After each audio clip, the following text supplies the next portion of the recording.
Hey, today I want to go over 6 things that you should know before you start the AIP diet or autoimmune protocol.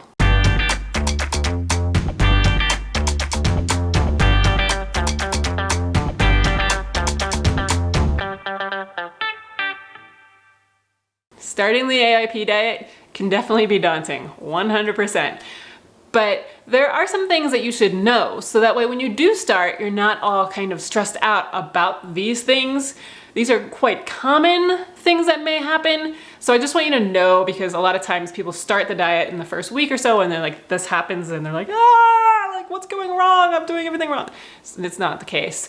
Know these things and you'll be so much better off. So the first thing is, even if you're coming from a paleo style diet, like paleo or Whole30, gluten-free, or if you're coming from a standard American diet, you are most likely going to feel worse for the first week before you start feeling better. Now, this is usually because of detoxification, gut bacteria is dying off, your whole entire gut microbiota is being changed up. That can cause all kinds of issues, definitely mental ones, brain fog, all that kind of stuff. Your body's just not used to these different ingredients. I mean, there's just all kinds of different things and reasons why this may happen. But things that you may experience are like extreme exhaustion, even more so than maybe you already have, which, you know, just plan on sleeping a lot for the first week or two. Irritability, headaches, skin rashes, gas and bloating, even like diarrhea or constipation or both. Like that I can't even feeling where you just, you know, it's like almost kind of like depression or just, I don't know, you just don't, you just can't even. Perhaps a brief worsening of your autoimmune disease symptoms, and then some constant hunger or not even any hunger at all. As you can see, these symptoms all kind of run the gamut. So pretty much anything that you feel the first week of AIP is pretty normal.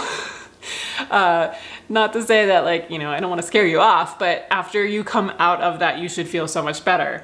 If the symptoms last past 2 weeks, something may be wrong, so comment below or get in touch with me somehow and we can troubleshoot to figure out what might be the problem. But one of the problems could be, number 2, is that it's very, very easy to go low carb on AIP. I know the keto diet is very popular these days, and being really super low carb and ketogenesis is something that a lot of people are doing, but doing keto and AIP at the same time can be very hard on your body. It can cause a flare right there. It's just very hard. It can release cortisol, which makes you tired. And I mean, it's just, there's a whole bunch of things that can happen just because it is very hard on your body. Now, this is not to say that you can't do both at the same time, but I wouldn't do it unless you've been keto for a very long time and then you're adding AIP in, or do AIP for like a month or 2 and then experiment with keto. But I don't recommend starting both on the very first, like the very same day, because that is just asking for like your body to kind of really go haywire. But if you're not specifically trying to be keto and you're experiencing a lot of tiredness while on AIP for the first few weeks, it could be because you did go too low of carb. It's very easy to do, especially when you're just kind of eating like a lot of the green veggies and meats and things like that, and not necessarily getting the starchy carbs. So if you are feeling this tiredness, one of the great things to do is to add some starchy carbs back in your diet and see how you feel. So things like sweet potatoes, squash, plantains, fruit, all of these things are carbs that are compliant on AIP and may help get rid of that tiredness for you.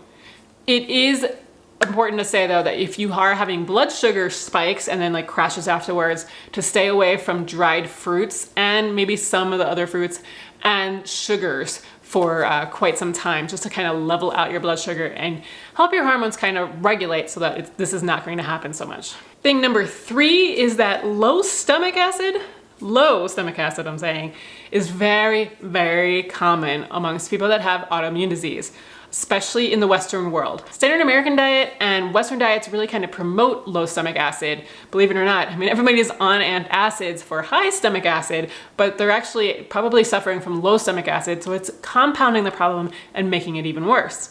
And then when you go on an AIP style diet, you're eating a lot of vegetables and meats and things that are harder to break down in the first place.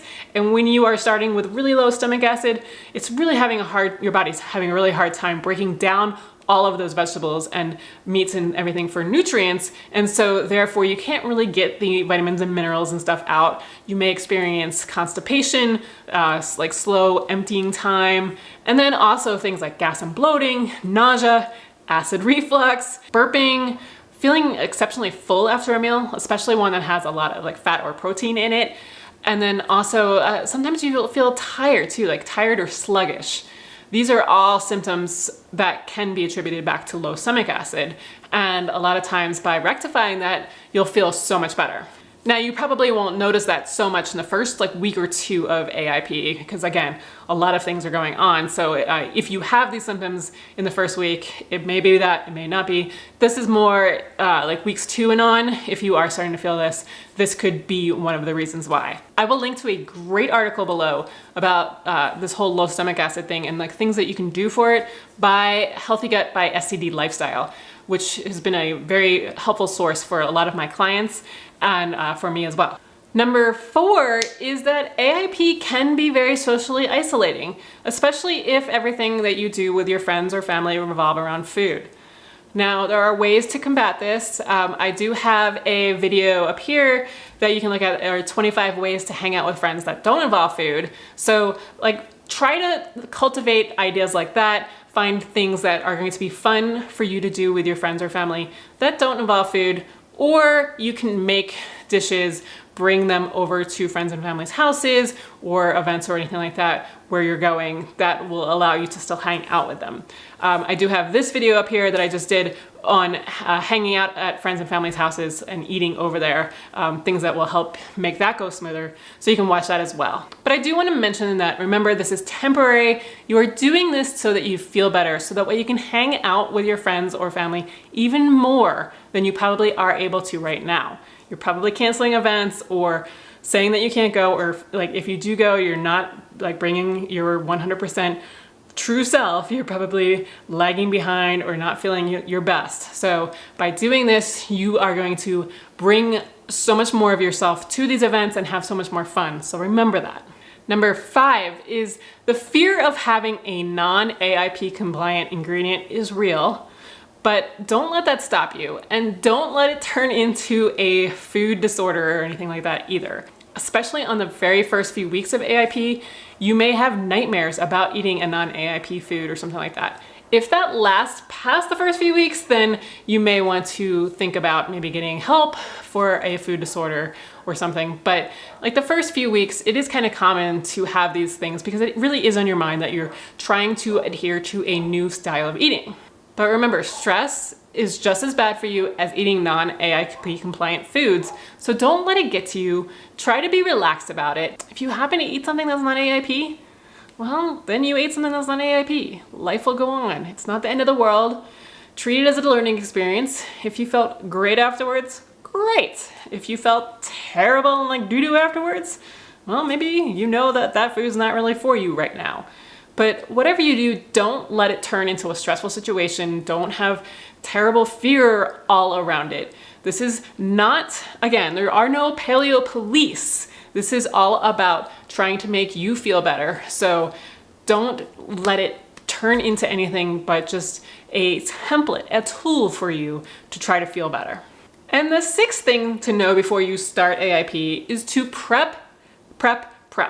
It's the most important thing I can say. No snacks that you can have outside the house that you can get in grocery stores if it's an emergency, or things that you can bring with you.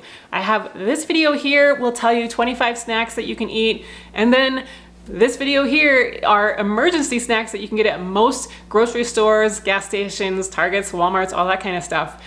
If you know all this stuff ahead of time, you're not gonna panic and things are gonna go a lot smoother. And as well, maybe prep some things, like have some sauces available for you before you start. Maybe have some snacks and some meals already frozen and ready to go.